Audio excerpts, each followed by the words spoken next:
یہ راجے مرجو کا مسئلہ ہوا کرتا ہے، اس میں کوئی اختلاف نہیں ہوتا ہے۔ انہوں نے دیکھا کہ اگر میں ان کا شافی فقہ ٹھونسنے کی کوشش کروں گا تو یہاں پر وہ فتنہ قتل سے بڑھ کر ہوا کرتا ہے، لہٰذا انہوں نے دیکھا کہ یہاں پر سارے حنفی مسلک پر نماز پڑھ رہے ہیں، انہوں نے اپنی نماز ساری کی ساری حنفی مسلک پر پڑھنی شروع کر دی۔ لہذا ہمیں یہ نہیں کہنا کہ اگر ایسا نہ ہوئی کہ جو ہے وہ حنفی مسلک کی نمازیں ساری غلط ہے تو سب سے پہلے ہمیں یہ کہنا پڑے گا عبد الرحمن شاہ بلبل علیہ رحمہ ان کی نمازیں بھی غلط تھی، شاہ ہمدان کی نمازیں بھی غلط تھی، تو پھر وہ حدیث ہمیں انہی لوگوں پر تو صادق آتی ہے کہ اللہ کے نبی صلی اللہ علیہ وسلم ترمذی شریف کے اندر حدیث ہے کہ وہ لوگ بھی آنے والے ہیں جو اپنے پچھلے لوگوں کو برا بھلا کہا کریں گے، وہ لوگ گمراہ تھے، ہم ہی حق پر ہیں۔ لہذا میرے بھائیو بزرگوں دوستو، یہ مسئلہ ہے، یہ فروعی مسائل میں ہمیں پڑھنا نہیں، ہمیں دیکھنا کہ دین لانے والے یا ہمارے اندر دین کس نے لایا، وہ لوگ کون تھے جنہوں نے ہمیں دین دیا ہے، وہ تھے وہ اولیاء فقہا محدثین، وہ سارے کے سارے ہمیں دین دے کر گئے ہیں۔ قرآن نے کہا، قرآن ورن وَعْبُدُ اللَّهِ، اللہ کی عبادت کرو، وَبِالْوَالِدَيْنِ اِحْسَانًا، یا اللہ یہ تو ریزن سمجھ آ گیا تھا کہ اللہ کی عبادت کرے، کیوں کرے اللہ کی عبادت؟ اللہ نے پیدا کیا ہے، اللہ بنانے والے ہیں، یا اللہ تیری عبادت کریں گے، بیچ میں والدین کو لایا کیوں ہے؟ یا اللہ وَبِالْوَالِدَيْنِ اِحْسَانًا، کیوں تیری عبادت کریں گے ٹھیک ہے، والدین کو بیچ میں کیوں لائے کہ ان کا بھی احسان، ان کی بھی فرمان برداری کرو، رضا اللہ فی رضا الوالدین وسخط اللہ فی سخط الوالدین، جب تک ماں باپ راضی نہیں ہوں گے جنت نہیں، جنت ان کے قدموں سے ٹچ رکھیے۔ یا اللہ کیوں ماں باپ کے ساتھ معاملہ کیوں رکھا تو نے؟ یا اللہ ہوا کیا ہے کہ تیری عبادت تو کریں گے، تو نے پیدا کیا ہے، مول موج والدین کیا جائے مندس، اللہ تبارک و تعالیٰ نے تمہیں پتہ نہیں ہے پیدا میں نے کیا ہے، اگر تم مول موج کہہ رہے ہیں خاندر کیا تم بھی دنیا میں نہیں آتے، پیدا کس نے کیا؟ اللہ نے پیدا کیا ہے نا، مگر سبب کون بنا ہے؟ ہمارے والدین بنے ہیں، اگر وہ شادی نہیں کرتے ہم بھی نہیں آتے، پیدا اللہ نے کیا، سبب کون بنا ہے؟ والدین بنے ہیں، کہا وَعْبُدُ اللَّهِ، عبادت میری ہوگی، کیوں؟ پیدا میں نے کیا ہے، اور وَبِالْوَالِدَيْنِ اِحْسَانًا، اور احسان فرمان برداری، اور جنت ان کے قدموں کے نیچے ہوگی، ماں باپ کے قدموں کے نیچے، کیوں؟ اس لیے کہ یہ تیری پیدائش کا سبب بنے ہیں۔ ہمارے سامنے قرآن ہے، ہمارے سامنے حدیث ہے، میں آپ کے سامنے اس وقت واز کر رہا ہوں، میں بول رہا ہوں، ہمارے آج سارے مسجدوں میں بیٹھے ہوئے ہیں، ٹوپیاں لگی ہوئی ہیں اور تسبیحاں ہاتھوں میں پکڑے ہوئے ہیں، ارے سارے اللہ کے نبی کا قرآن ہمارے سامنے ہے، وہ حدیث ہمارے سامنے ہے، یہ ساری کی ساری چیزیں تو ہے، مگر سبب بنا کون ہے؟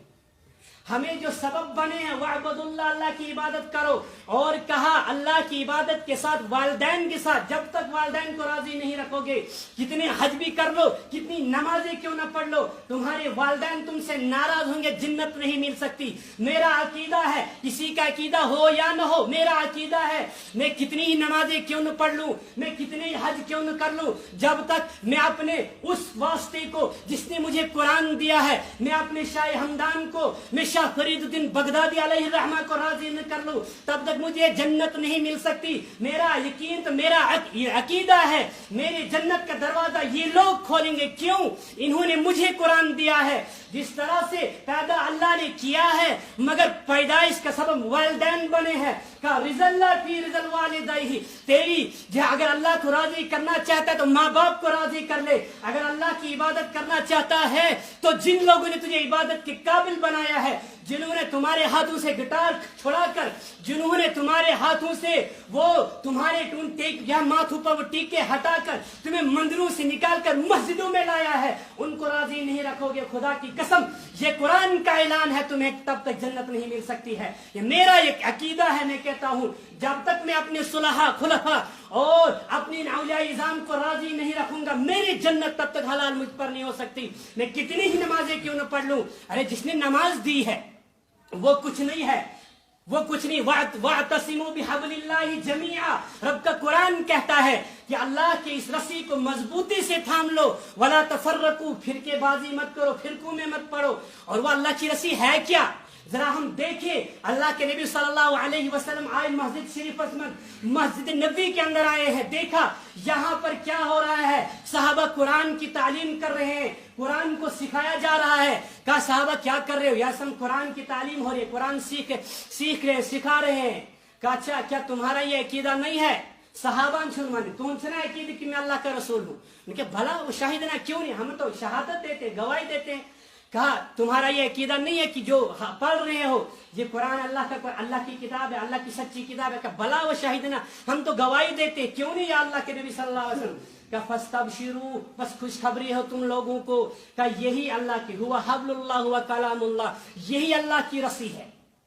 کون؟ یہ قرآن اللہ کی رسی ہے, یہ رب کا قرآن یہ اللہ کی رسی ہے. وَاعْتَصِمُوا بِحَبْلِ اللَّهِ جَمِيعًا, اللہ کے قرآن کو, اللہ کی رسی کو مضبوطی سے تھام لو. ہم قرآن کو پڑھتے ہیں اهْدِنَا الصِّرَاطَ الْمُسْتَقِيمَ, یا اللہ سیدھا راستہ دکھا دے. اور صِرَاطَ الَّذِينَ أَنْعَمْتَ عَلَيْهِمْ, یا اللہ سیدھا راستہ مگر کون؟ ان لوگوں کا راستہ جن پر تو نے انعام کیا ہے. وہ انعام یافتہ لوگ تم کم گئی. اب اٹھائے قرآن, انعم اللہ علیہم من النبیین والصدیقین والشہداء والصالحین. وہ نبیوں کا راستہ ہے, وہ صدیقین کا راستہ ہے, وہ شہداء کا راستہ ہے, اور وہ صالحین کا راستہ ہے. صالحین کون ہوا کرتے ہیں؟ صالحین وہ ہوا کرتے ہیں کہ الا ان اولیاء اللہ لا خوف علیہم ولا هم يحزنون, جو اللہ کا ولی ہوتا ہے وہ صالح اور نیک ہوتا ہے. کیوں؟ الذین آمنوا وکانوا یتقون, وہ اللہ کا ماننے والا ہوتا ہے, ہر اس چیز سے بچنے والا ہوتا ہے. یتقون, جو اللہ سے دور کر دے, جو اللہ اور اس کے رسول سے دور کر دے, جو دین اور شریعت سے دور کر دے, ان سے بچ جایا کرتے ہیں. لہذا ہمیں یہ قرآن ملا ہے, یہ اللہ کی جو رسی, یہ ہمیں دی کس نے ہے؟ مینس اتسمن چ قرآن دتم شاہ ہمدانن, مینس اتسمن چ قرآن دتم شاہ عبد الرحمن شاہ بلبل علیہ الرحمن, مجھے شاہ فرید الدین بغدادی علیہ الرحمن, مجھے شاہ فرید الدین بغدادی شاہ اسرار علیہ الرحمن. اور جو کشمیر کے اندر جس کو آج ہم اولیاء کی سٹیٹ کہتے ہیں, جو یہاں پر ہمیں قرآن دے کر گئے ہیں, اگر ان کو راضی نہیں رکھوں گا, اگر میں ان کو راضی نہیں رکھوں گا تو کبھی مجھے جنت نہیں مل سکتی. انہی اولیاء میں سے ایک ولی تھا امام اعظم ابو حنیفہ علیہ الرحمہ. اللہ کا ولی, جس نے اللہ کا ولی ہوتا کیسا ہے؟ ارے اللہ کا ولی نہیں ہے تو پھر کیا ہے؟ جس کو نظر آ رہا ہے تمش نظری یون کی. آج کچھ لوگ اعتراض کرتے ہیں کیونکہ حقیقت ہم سمجھتے نہیں ہے. امام اعظم ابو حنیفہ علیہ الرحمہ کوئی وضو کرتا ہے, وہ وضو کے اندر دیکھتے ہیں کہ پانی کے اندر کون کون سا گناہ دھل کے جا رہا ہے. ارے یہ کیا, مجھے کیوں نہیں نظر آ رہا ہے؟ امام اعظم ابو حنیفہ کو کیوں نظر آ گئے ہیں؟ میں سمجھتا ہوں اگر اس میں بادرن من چھنات گسن کن سٹی من تے آسان باتھ روم بنائے, باتھ روم اس ساتھ تپیر سے پکن, ہم یوں ہی وہاں سے نکلتے تو ہم رومال منہ پہ رکھتے. کیوں؟ بدبو آتی ہے. کچھ لوگ وہاں پر بیٹھے ہوتے مزے کے ساتھ ٹکٹ لیتے, کیا ان کو بدبو نہیں آتی؟ کیا وہاں بدبو ہوتی ہی نہیں ہے؟ بدبو ہوتی ہی نہیں یہاں. ارے ہم گناہوں میں پڑنے والے لوگ, ہمیں یہاں سے بھی گناہ, یہاں سے بھی گناہ, گناہ ہی گناہ, خود بھی گناہ کرتے ہیں. پھر کہتے ہیں میں نبی کے نور کو مانتا ہی نہیں. ارے تم مانے گا کیا جب تیرے اندر تیری نورانیت ختم ہو چکی ہے؟ تو نبی کا نور مانے گا کیسے؟ میں کہتا ہوں جب انسان کے اندر وہ روح محمد مصطفیٰ صلی اللہ علیہ وسلم آتی ہے, اور انسان کے اندر جانے کے بعد انسان جب اس گناہ آخ لکٹ شڑاسن سے کیا کرن سوانن تیم کتھ کہ 2-4 دن کے بعد ایسا ہونے والا حقیقت ہو جاتا. وہ کیوں؟ کیونکہ اس کی نورانیت, اس کا دل اتنا صاف ہے کہ اس کی نظر بہت دور تک چلا جاتی, 3-4 دن تک چلا جاتی ہے. ہم اللہ کے کسی ولی کے پاس جاتے ہیں, آج بھی بہت سارے ایسے ولی ہیں, جب ان کے پاس جاؤ گے وہ آپ کو بتائیں گے کہ آپ کے بعد آنے والے 3-4 دنوں کے حال تک بتا دیں گے. کہتے ہیں میں نہیں مانتا. کیوں؟ میں علم غائب نہیں مانتا. ارے علم غائب نہیں ہے یہ ہمارے دل سے ریلیٹو ہے, یہ ہمارے دل سے ٹچ ہے. جب میں اپنے دل کو جتنا صاف رکھوں گا اتنی میری نظر دور جائے گی. میں اپنے دل کو گناہوں سے گندا کر دیتا ہوں. فرمایا اللہ کے نبی صلی اللہ علیہ وسلم نے, جب انسان ایک گناہ کرتا ہے دل پر ایک کالا داغ لگ جاتا ہے, پھر کرتے کرتے کرتے کرتے سارا دل سیاہ ہو جاتا ہے, پھر اس کو نورانیت نظر کیا آئے گی؟ کیونکہ شیشے میں انسان کو اپنی شکل نظر آتی ہے, دوسرے کی شکل تو اپنی نظر آتی ہے. میں اپنے دل کو خود گندا کر چکا ہوں, میں اس کو مانتا ہی نہیں کچھ بھی, وہ گندا ہے. ارے وہ نہیں ہے تو اپنے دل کو صاف کر. فرمایا رسول رحمت صلی اللہ علیہ وسلم نے, یا رسول اللہ صلی اللہ علیہ وسلم کیا آپ کے ساتھ بھی؟ کہا ہاں, ہر انسان کے ساتھ شیطان ہے. کہا آپ کے ساتھ بھی؟ کہا ہاں میرے ساتھ بھی شیطان ہے, مگر اس کو میں نے مسلمان مطیع کر کے رکھا ہوا ہے, وہ فرمان بردار میرا, وہ مجھے گمراہ نہیں کر سکتا. لہذا حضور صلی اللہ علیہ وسلم کی بشریت پر نورانیت غالب تھی اور ہماری نورانیت پر بشریت غالب ہے. یہ نہیں ہے کہ نبی نور نہیں ہے. کون کہتا ہے؟ رب کا قرآن جس چیز کو کہہ دے انکار کرنے والا ہوتا کون ہے؟ ہم کہتے ہیں نورانیت بھی ہے بشریت بھی ہے مگر ماننے میں آنے میں فرق ہے, سمجھنے میں فرق ہے. لہذا ہمیں دیکھنا ہے, بات چل رہی تھی کہ کس طرح سے ہمیں ان لوگوں نے یہ ہمیں دیا ہے, یہ قرآن دیا ہے, ہمیں یہ قرآن ملا ہے اور دینے والے کون لوگ ہیں؟ وہ یہی ہے امام اعظم ابو حنیفہ علیہ الرحمہ کے بارے میں بات کر رہا تھا میں کہ امام اعظم ابو حنیفہ علیہ الرحمہ اللہ کے قرآن کو لیتے ہیں. اللہ کے نبی صلی اللہ علیہ وسلم نے یہ شریعت دی ہے, یہ نبوت اور یہ نبوت والا کام, یہ شریع احکام دیے کس کو؟ ابو بکر کو دیے ہیں. ابو بکر نے عمر کو دیے ہیں, عمر نے عثمان کو دیے ہیں اور عثمان نے علی کو دیے ہیں. علی لا کر کوفہ میں لاتے ہیں, دارالخلافہ کوفہ کے اندر بنتا ہے. کوفہ کے اندر وہاں آ کر بہت سارے صحابہ آتے ہیں, عبداللہ بن مسعود آتے ہیں, بیت الرضوان کے صحابہ آتے ہیں. بہت سارے صحابہ آنے کے بعد جب وہاں آتے ہیں وہاں پر تابعین نماز پڑھتے ہیں. تابعین اتباع سے نکلتا ہے, تابعین اتباع سے صحابی صحبت سے نکلتا ہے.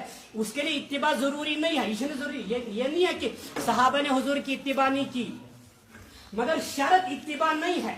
یعنی شرط یہ نہیں ہے کہ وہ حضور کی پیروی کرے یا نہ کرے وہاں پر, مگر تابعین کے لیے ضروری ہے کہ وہ صحابی کی اتباع کرے. جب تک وہ صحابی کے مطابق نماز نہیں پڑھتا تب تک اس کی تابعیت قابل قبول نہیں ہو سکتی. جب دیکھا کہ امام اعظم ابو حنیفہ علیہ الرحمہ نے کہ تمام کے تمام تابعین اس نظریے پر نماز پڑھ رہے ہیں, ان کے سامنے ایک حدیث آ جاتی ہے, انہوں نے کہا یہ حدیث ہے, میں مانتا ہوں, یہ حدیث آج میرے پاس پہنچی ہے, مجھ سے پہلے تو ان تابعین کے پاس یہ حدیث پہنچی تھی, یہ تابعین اس حدیث پر عمل نہیں کرتے تو حدیث کیا ہے یہ مجھ سے بہتر جانتے ہیں. کیوں؟ کیونکہ یہ حدیث منسوخ ہو چکی ہے. انہوں نے کہا میں فقہ کو مشاہدے پر لکھتا ہوں. لہذا امام اعظم ابو حنیفہ علیہ الرحمہ ہمیں فخر سے کہنا چاہیے ایسی شخصیت کے ہم مقلد ہیں, ہم ایسی شخصیت کی فقہ کو فالو کرتے ہیں جس نے ہمیں سارے کے سارے اصول مدون کر کے دیے ہوئے ہیں. اس نے اپنے گھر کا کوئی دین نہیں لکھا ہے, اس نے دین لکھ کر دیا ہے. جو دین وہاں سے فیس ٹو فیس آ رہا تھا, صحابہ نے دیکھا حضور کو اور صحابہ کو دیکھا تابعین نے. تابعین تک خیر القرون کا زمانہ تھا جس کے زمانے میں ضمانت دی گئی تھی کہ یہ زمانہ بہترین زمانہ ہے. اس کے بعد جب وہ شر غالب ہونے لگا تو دین کو لکھنے کی تو ضرورت پیش آئی. صحابہ کے دور میں دین لکھنے کی ضرورت ہی نہیں تھی. آج کوئی بولے گا اگر تم نے ماننا ہی تھا, فالو کرنی ہی تھی تو پھر امام اعظم کی فقہ فالو کیوں کرتے ہو, ابو بکر کی فقہ فالو کیوں نہیں کرتے, عثمان طلحہ زبیر کی فقہ فالو کیوں نہیں کرتے؟ ہم کہتے ہیں کہ ان کی فقہ مدونی نہیں تھی, اس دور میں فقہ لکھی نہیں گئی تھی. اس دور میں وہ سارے فیس ٹو فیس ایک دوسرے سے مسئلے پوچھا کر لیا کرتے تھے. اس کو مسئلہ درجہ پیش آیا اس سے پوچھ لیا. جب دیکھا کہ خیر کا زمانہ جانے لگا ہے تو فقہ کو مدون کیا گیا ہے, اور سب سے پہلی شخصیت جس نے فقہ کو مدون کیا ہے وہ امام اعظم ابو حنیفہ علیہ الرحمہ ہے. اور مجھے اس پر فخر ہے کہ میں ان کا مقلد ہوں. انہوں نے مجھے فقہ لکھ کے دی ہے. ہمیں دیکھنا ہے کہ انہوں نے دیا کیا ہے. انہوں نے رب کا قرآن لکھ کے دیا ہے, انہوں نے جو ہے وہ رب کے قرآن سے مسائل کا استنباط کر کے دیا ہے. انہوں نے اللہ کے نبی کے مسائل, اللہ کے نبی کی حدیثوں سے مسائل کا استنباط کر کے دیا ہے.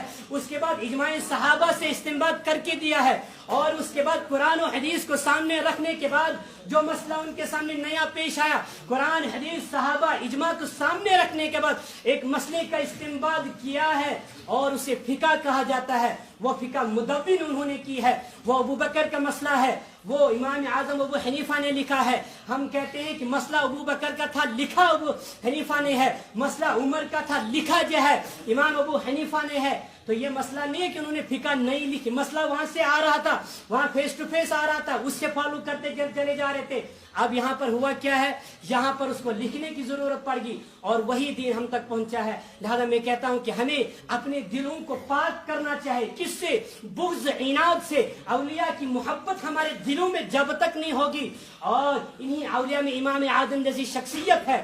من عازانی ولی فقد عازنتہ بالحرب, جو کسی اللہ کے نبی سے اللہ کے ولی سے دشمنی رکھتا ہے, اللہ اس سے اعلان جنگ کر دیتے ہیں. اگر ہمارا کسی سے اعلان جنگ ہوتا ہے تو ہم کیا کرتے ہیں؟ ہم سمجھتے ہیں کہ اس کی سب سے قیمتی چیز پر اس کو نقصان پہنچایا جائے۔ جب اللہ کسی سے اعلان جنگ کر دیتے ہیں تو انسان کی جسم کے اندر سب سے قیمتی چیز دماغ ہوا کرتا ہے، اللہ اس کے دماغ پر اٹیک کرتے ہیں، پھر یہ کہتا ہے میں اس کو بھی نہیں مانتا، اس کو بھی نہیں مانتا، سب کچھ بھی نہیں مانتا، میں توحیدی ہوں۔ ارے ایسی توحید کہاں سے آئی؟ کس قرآن سے یہ توحید ملی ہے؟ توحید کہتی ہے لا الہ الا اللہ، اللہ کے علاوہ کوئی معبود نہیں، عبادت کے لائق نہیں۔ مگر میں نے تو ایسی توحید کہیں دیکھی نہیں جس میں یہ کہا گیا ہو صرف ایک اللہ کو مانو باقی سب کا انکار کر دیا جائے۔ ایسی توحید میں نے کسی قرآن میں نے دیکھی ہے۔ توحید تو یہ ہوتی ہے اللہ کو مانا جائے، اللہ کے بعد انبیاء کو مانا جائے۔ تلک الرسل فضلنا بعضهم على بعض، جب رب کا قرآن کہہ رہا ہے کہ میں نے فضیلت دی ہے، ہم کون ہوتے؟ عشرہ مبشرہ۔ کاش آج ہم نے جو بتایا ہی نہیں اپنے بچوں کو، ہمارے بچوں کو کرکٹ سٹاروں کے نام یاد ہوں گے، فلم سٹاروں کے نام یاد ہوں گے، سب سے پہلے ہم ان کو کہتے ہیں سٹار۔ سٹار کس کو بولتے ہیں؟ آج کا بچہ جانتا، سٹار کہتے ہیں تارے کو۔ تو الصحابی کالنجوم، ہمارے ستار ہمارے صحابہ تھے۔ آج ہم نے بچوں کو تربیت ہی غلط دی ہے، وہ جانیں گے تو مانیں گے کیا جب ہم نے ان کو سلمان خان اور شاہ رخ خان کو ستار سامنے رکھا ہے، یہ تمہارے، ان کو فالو کرو۔ ہم نے کبھی کہا ہی نہیں ان کو ابوبکر طلحہ زبیر ہوتے کون ہے؟ یاد الصحابی کالنجوم، تمہارے صحابہ تمہارے ستار ہیں۔ اور فَبِأَيِّهِمْ اقتدیتم، جب تم کسی ایک بھی صحابی کے پیچھے چل پڑو گے تم ہدایت میں چلے جاؤ گے، تم ہدایت پالو گے۔ اور اب صلی اللہ علیہ وسلم یہ فرمایا ترکتکم فی امرین، میں تمہارے سامنے دو چیزیں چھوڑ کے جا رہا ہوں، ایک جو سنتی کا، ایک اللہ کا رب کا قرآن، اور اپنا طریقہ چھوڑ کے جا رہا ہوں کتاب اللہ و سنتی۔ یہ دو طریقے ہمارے سامنے ہونے چاہیے۔ آج اختلاف اور انتشار کے دور میں علیکم بسنتی و سنت الخلفاء الراشدین المہدیین، ان طریقوں کو ہمیں ان کو فالو کرنا چاہیے۔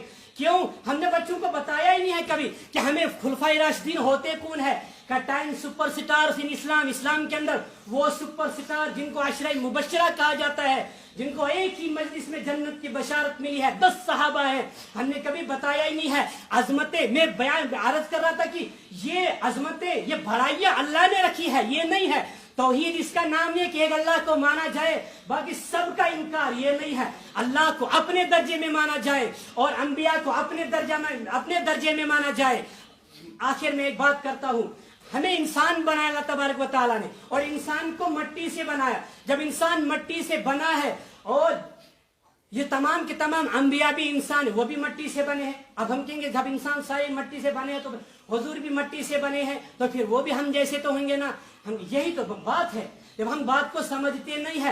حضور بھی مٹی سے بنے ہیں، جنت الفردوس کی مٹی سے بنے ہیں، ہم اس دنیا کی مٹی سے بنے، نبی جنت کی مٹی سے بنے، اور حضور جنت کی مٹی سے نہیں جنت الفردوس کی مٹی سے بنے ہیں۔ اور جب انسان، ہم اس دنیا کی مٹی تو مردہ ہوتی ہے، تو اس میں ہم جائیں گے ہمیں مردہ کہا جاتا ہے۔ اللہ کے نبی جنت کی مٹی سے بنے ہیں تو جنت میں زندہ جاتے ہیں یا مردہ جاتے ہیں؟ تو پھر حیات اور ممات کا مسئلہ ہی تو ختم ہو گیا ہے۔ ہم سمجھتے ہیں کہ نبی حیات ہے یا ممات ہے۔ ارے جب ہم جنت میں جائیں گے، ہم جیسے گنہگار جنت میں جا کر حیات ہو سکتے ہیں، زندہ رہ سکتے ہیں، جو نبی جنت کی مٹی سے بنا ہے۔ اور میرا تو یہ ہے، حضرت عائشہ صدیقہ رضی اللہ تعالی عنہ کہتی ہے، بخاری کی حدیث، ہم تو اور کوئی نہیں، ہم کہتے بخاری کی حدیث اٹھا کر دیکھ لی جائے، کہ ما بین بیتی والمنبر روضۃ من ریاض الجنہ، یہ جو آج میرے گھر سے لے کر اور منبر تک جو جگہ ہے، یہ روضۃ من ریاض الجنہ، یہ جنت کا گھر ہے۔ میرا نبی تو جنت میں ابھی بھی ہے، میں تو ابو بکر کو بھی جنت میں مانتا ہوں، میں تو عمر کو بھی جنت میں مانتا ہوں۔ جنت میں زندہ جایا کرتے ہیں، مردے نہیں، لہذا حیات اور ممات کا معاملہ کوئی مسئلہ ہی نہیں ہے۔ ہم تب سمجھتے ہیں، مسئلہ تب بنتا ہے جب ہم نے کہا کہ نبی بھی ہم جیسا ہے۔ کیوں؟ قرآن نے کہا، قرآن نے کیا کہا کہ قرآن نے کہا کہ میں تم جیسا ہوں۔ ارے قرآن نے یہ نہیں کہا میں تم میں سے ہوں، پتھر ہوں میں سے پتھر۔ اگر ہم سوچے سمجھے، آخر میں بس جب وقت ختم ہو رہا ہے بات کرتے ہوئے اب اختتام کی طرف لاتا ہوں۔ آج ہمارے سامنے حجرہ اسود ہے، حجر اسود سری زانن ہم حج کتنے حاجی ہوں گے، اللہ نے ان کے جو ہے کس طرح ہاتھ، ان کے ہاتھ چومنے کو جی کرتا ہے، جو میرے نبی صلی اللہ علیہ وسلم کے روزے کو دیکھ کر آئے ہیں، جو میں جنت المعلا کو دیکھ کر آئے ہیں، جب انہوں نے وہاں پر دیکھا ہوگا، وہ دیکھا ہے حجر اسود، یہ کیا ہے؟ یہ پتھروں میں سے ایک پتھر ہے، پتھروں جیسا پتھر نہیں ہے، یہ غلط فہمی میں نہ رہنا، آب زمزم پانیوں میں سے ایک پانی ہے مگر پانیوں جیسا پانی نہیں ہے، نبی انسانوں میں سے انسان ہے، انسانوں جیسا انسان نہیں ہے، یہ غلط فہمی میں نہ رہے، ہمیں بھی پسینہ آتا ہے، نبی صلی اللہ علیہ وسلم کو بھی پسینہ آ جایا کرتا تھا۔ عائشہ صدیقہ رضی اللہ تعالیٰ عنہ کہنے لگی یا رسول اللہ یہ کیا ہے؟ آپ کو پسینہ کیوں آیا؟ کہا عائشہ تم میں سے تو ہونا، پسینہ تو آیا ہے کہ یا رسول اللہ صلی اللہ علیہ وسلم پسینے میں سے خوشبو، کہا تم میں سے نہیں، تم میں سے تو ہوں، تم جیسا نہیں ہوں یا رسول اللہ صلی اللہ علیہ وسلم۔ آپ نے تو ابھی فرمایا تھا حضور صلی اللہ علیہ وسلم جو ہے، آج اکثر یہ حدیث ہم بیان کرتے ہیں، ہر جگہ یہ حدیث بیان کی جاتی ہے، حضور صلی اللہ علیہ وسلم اٹھے، نماز پڑھی اور پھر سو گئے، اور پھر سونے کے بعد وضو نہیں فرمایا اور اسی طرح سے وتر پڑھ لیے۔ عائشہ صدیقہ رضی اللہ تعالی عنہا کہنے کی یا رسول اللہ کیا نیند سے وضو نہیں ٹوٹتا؟ کہا ہاں عائشہ ٹوٹ جاتا ہے۔ کہا یا رسول اللہ آپ نے وضو کیا ہی نہیں ہے، آپ ابھی تہجد کے بعد سو گئے تھے اور پھر اس کے بعد اٹھے بغیر وضو کے نماز پڑھ لی۔ کہا عائشہ تم میں سے ہوں، تم جیسا نہیں ہوں۔ ہر انسان کا وضو نیند سے ٹوٹ جاتا ہے، کیوں؟ انسان کا دل بھی سو جاتا ہے، انسان کی آنکھ بھی سو جاتی ہے، نبی کا دل نہیں سویا کرتا۔ اگر نبی کا دل سو جائے گا، آپ بخاری کی حدیث اٹھا لیجئے، صفحہ نمبر 517 جلد نمبر 1 کے اندر حدیث موجود ہے۔ آئے آپ صلی اللہ علیہ وسلم نے صحابہ کے سامنے کہا کہ صحابہ رات کو 2 فرشتے میرے پاس آئے، ایک نے کہا نبی سوئے ہوئے ہیں، ایک نے کہا نبی جاگے ہوئے ہیں، دونوں نے سچ کہا۔ صحابہ کے لیے عجیب بات ہے، ایک کہہ رہا دوسری بات کہہ رہا، دونوں سچ کیسے کہہ رہے؟ کہا وہ یہی معاملہ ہے جب آپ صلی اللہ علیہ وسلم دنیا سے پردہ فرما کے چلے گئے، اور پردہ فرمانے کے بعد تمام صحابہ کہنے کہ حضور کا انتقال ہو گیا ہے، اور ابو بکر حضرت عمر آئے، انہوں نے کہا جو کوئی کہے گا حضور کا انتقال ہو گیا گردن اڑا دوں گا، اور ابو بکر آئے ہیں، انہوں نے منبر پر چڑھ کر کہا ہے لوگوں جو محمد کی پوجا کرتا تھا، جو محمد کو الہ مانتا تھا، وہ سمجھ لے محمد کا انتقال ہو گیا ہے، اور کہا محمد تو زندہ ہے۔ کہا عام صحابہ نے حضور کی آنکھ کو دیکھا حضور کی آنکھ تو جو ہے سو گئی ہے، کہا حضور کا انتقال ہو گیا ہے، اور عمر نے آنکھ کو نہیں دل کو دیکھا ہے، کہا دل تو زندہ ہے، یہ کون کہتا ہے نبی زندہ نہیں ہے؟ ابو بکر پر قربان جائے جس نے آنکھ کو بھی دیکھا ہے، دل کو بھی دیکھا ہے۔ ہماری انسان کی جان کو نکالا جاتا ہے، اس روح کو نکالا جاتا ہے، جب یہ روح نکلتی ہے اگر اس نے نیک عمل کیے ہوں گے، آخر میں جب نیک عمل کیے ہوں گے تو اس کو جو اعلیٰ جگہ ملتی ہے، اور اعلیٰ جگہ اگر اس نے بد عمل کیے ہوں گے تو اس کو علیجین میں نہیں، اس کو سجین میں جگہ دی جاتی ہے۔ حضور کی روح کو نکالا گیا، ہماری روح جو جہاں دنیا کی تھی اور اس کو اعلیٰ مقام جنت میں ملنے والا تھا، جنت میں پہنچایا گیا۔ جب حضور جنت الفردوس کی مٹی سے پہلے ہی بنے تھے، حضور کی روح کے لیے جگہ کو ڈھونڈا گیا، پوری کائنات میں دیکھا کہ حضور کو اس سے اعلیٰ جگہ کے لیے جہاں کوئی انتخاب کیا جائے، حضور کے دل سے بڑھ کر کوئی جگہ نہیں ملتی ہے۔ اسی لیے کہا کرتے تھے مفتی محمود الحسن گنگوئی علیہ رحمہ، وہ کہا کرتے تھے لوگوں یہ بات سن لو کہ جنت سے خطاب کر کے کہا تھا انہوں نے تجھ میں حور و قصور رہتے ہیں، میں نے مانا ضرور رہتے ہیں، میرے دل کا طواف کر، میرے دل میں تو حضور رہتے ہیں۔ ہم کہتے حضور کے دل کے سے بہتر اور عظمت والی جگہ کہیں نہیں ملی گئی۔ تو حضور کی روح کو جب نکالا گیا ہے اس کو قبض روح کہا جاتا ہے، حضور کی روح کو سمیٹا گیا ہے، اس کو نکالا نہیں گیا ہے، سمیٹا گیا ہے، اور دل کے اندر سمیٹ دیا گیا ہے۔ اور جب دل کے اندر سمیٹ دیا گیا ہے، حضور کو قبر اطہر کے اندر رکھنے کے بعد اس کو پھر کھول دیا گیا ہے، اور فرمایا وَلَلْآخِرَةُ خَيْرٌ لَكَ مِنَ الْأُولَىٰ، اور آپ کی دنیا سے بہتر آپ کی آخرت ہوگی۔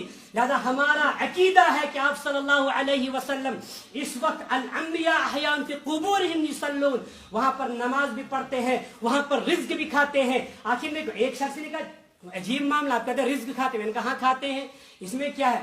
کہا آپ بتاؤ اگر رزق کھاتے ہیں قبر کے اندر تو باتھ روم کہاں جاتے ہیں؟ میں نے کہا اللہ تجھے ہدایت دے، جب تو جنت کے اندر جائے گا